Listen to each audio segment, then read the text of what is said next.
কাজ দেওয়া যাবে, সমস্যা নাই, তবে একটা শর্ত আছে। আপনার সব শর্তই মানতে রাজি আছি ভাই, কি শর্ত বলেন? শর্তটা হচ্ছে যে প্রথম কাস্টমার কাছে তোমাকে বিক্রি করতে হবে, সে যেন ফেরত না যায়। কিভাবে বিক্রি করবে সেটা তুমি ভালো জানো, যদি পারো তাহলে তোমার চাকরি কনফার্ম। আপনাকে অনেক ধন্যবাদ মহাজন, আমি পারবো, তাহলে দোকানে বসি। ভাইয়া একটা শার্ট দেখান। এই দেখেন ভাইয়া, এই শার্টটা দেখেন, এই শার্টটা আপনাকে অনেক সুন্দর লাগবে ভাইয়া। ভাই দাম কত? ভাইয়া 1000 টাকা।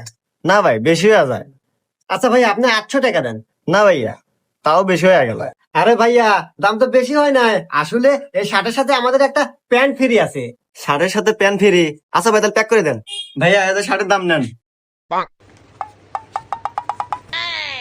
আরে ভাই, শার্টের দাম দিলেন, প্যান্টের দাম দিবেন না? আরে ভাই প্যান্টের দাম দিব মানে? প্যান্ট আমাকে ফ্রি দিল। প্যান্ট ফিরে দিছে মানে? ওই কি রে, ও কি কয়? लेकिन 1 सेकंड।